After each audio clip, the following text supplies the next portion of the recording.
କିଛି ଗଳ୍ପ କଥା ଅଳ୍ପରେ ୟୁଟ୍ୟୁବ୍ ଚ୍ୟାନେଲରେ ଆପଣମାନେ ଶୁଣୁଛନ୍ତି ଧାରାବାହିକ ସମ୍ପର୍କର ଦ୍ୱନ୍ଦ୍ୱ। ତେବେ ପୂର୍ବ ଭାଷାରେ ଆମେମାନେ ଶୁଣିଥିଲେ ଯେ ସୁମି ବୋଲି ଏକ ଝିଅ ଗାଁରୁ ଆସି ସହରରେ ରୁହେ ଏବଂ ସେଠି ଅମିତ ବୋଲି ଗୋଟେ ପିଲା ସହ ବନ୍ଧୁତା କରିବା ଆରମ୍ଭ କରେ। ଆଉ ଦିନେ ଘରେ କେହି ନଥିଲା ବେଳେ ଅମିତ ସହ ବୁଲିବାକୁ ପଳାଏ। ତେବେ ଚାଲନ୍ତୁ ଜାଣିବା ଆଜିର ଅଧ୍ୟାୟରେ ଆଗକୁ କ'ଣ ହୁଏ। ସେଦିନ ଅମିତ ସହ ବୁଲେଇବାକୁ ପଳେଇଥିଲା ସୁମି। ଭାଇମାନେ ଫେରିଲା ବେଳକୁ ସୁମି ଘରେ ନଥିଲା। ମୁଣ୍ଡକୁ ପିତ ଚଢ଼ିଗଲା ତା ବଡ଼ ଭାଇର। ପ୍ରାୟ ସଞ୍ଜ ବେଳକୁ ଫେରିଲା ସୁମି। ସେ ବି ଜାଣି ଯାଇଥିଲା ଯେ ଘରେ ତାକୁ ନ ପାଇ ନିଶ୍ଚୟ ରାଗିଥିବେ। କ'ଣ କରିବ କିଛି ଭାବି ପାରୁନଥାଏ। ତେଣୁ ଅମିତର ମାଆଙ୍କ ସହ ମନ୍ଦିର ଯାଇଥିବା କଥା ମିଛ କହିଦେଲା। ତଥାପି ତା ବଡ଼ ଭାଇର ରାଗ କମି ନଥାଏ। ସେବେଠୁ ସେ ସୁମି ଉପରେ ନଜର ରଖିବା ଆରମ୍ଭ କଲା। ସୁମି ଆଉ ଅମିତ କିନ୍ତୁ ଛାତ ଉପରେ ବରାବର ଦେଖା କରୁଥିଲେ। ତାଙ୍କ ଭିତରେ ବନ୍ଧୁତା ଧୀରେ ଧୀରେ ଅନ୍ୟ ଏକ ସମ୍ପର୍କର ରୂପ ନେଉଥିଲେ। ଧୀରେ ଧୀରେ ଆଖପାଖ ଲୋକ ଏସବୁ ବିଷୟରେ ସୁମିର ଭାଇମାନଙ୍କୁ କହିଲେ। ଦିନେ ରଘୁ ସୁମିକୁ ଅମିତ ସହ ଗପିବା ବେଳେ ଧରିଲା, ନିସ୍ତକ ପିଟିଲା, ଗୋଟେ ଘରେ ବନ୍ଦ କରିଦେଲା ଆଉ ଅମିତକୁ କାମରୁ ବାହାର ମଧ୍ୟ କରିଦେଲା। ସୁମିକୁ ଗାଁକୁ ପଠାଇଦେଲା। ଏବେ ସୁମି ଆଉ ଅମିତ ବିରହର ନିଆଁରେ ଜଳୁଥାନ୍ତି ଆଉ ଦୁହେଁ ଦୁହିଁଙ୍କୁ ଝୁରୁଥାନ୍ତି।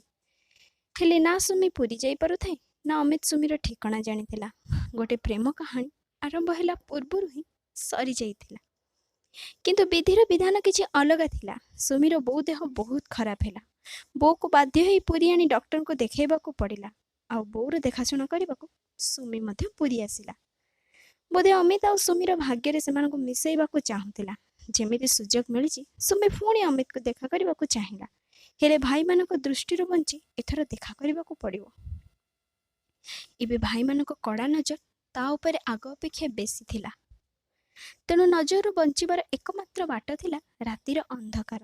ଯେହେତୁ ଅମିତ ଆଉ ସୁମି ପାଖାପାଖି ଘରେ ରହୁଥିଲେ, ସୁମି ଅମିତକୁ ରାତିରେ ଦେଖା କରିବାରେ ଇସାରାରେ କହିଥିଲା।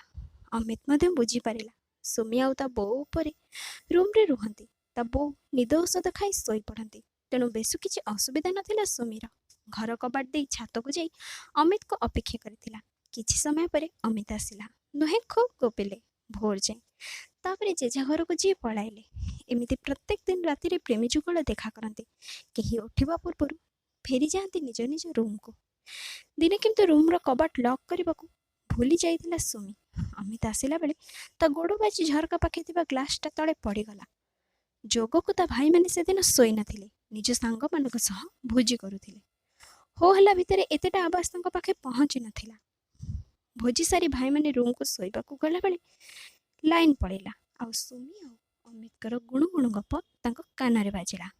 ସେମାନେ ସନ୍ଦେହ କରି ପାଦ ଚିପି ଚିପି ଉପରକୁ ଆସିଲେ। କବାଟ ବି ଲକ୍ ନଥିଲା। ତେଣୁ ଛାତକୁ ସହଜରେ ଯାଇପାରିଲେ। ଆଉ ତାପରେ ଯାହା ଦେଖିଲେ, ତାପର ଅଧ୍ୟାୟରେ ଜାଣିବା ଯେ ଆଗକୁ କ'ଣ ଘଟିଲା। ତେବେ এই ଅଧ୍ୟାୟଟି କେମିତି ଲାଗିଲା କମେଣ୍ଟ ମାଧ୍ୟମରେ ନିଶ୍ଚୟ ଆମକୁ ଜଣାଇବେ ଏବଂ ଆଗକୁ ଆମର ଏହିସବୁ ଧାରାବାହିକର କାହାଣୀ ଗୁଡ଼ିକୁ ଶୁଣିବା ପାଇଁ ଆମ ଚ୍ୟାନେଲକୁ ସବସ୍କ୍ରାଇବ୍ କରନ୍ତୁ। ରହିଲି, ନମସ୍କାର, ଜୟ ଜଗନ୍ନାଥ।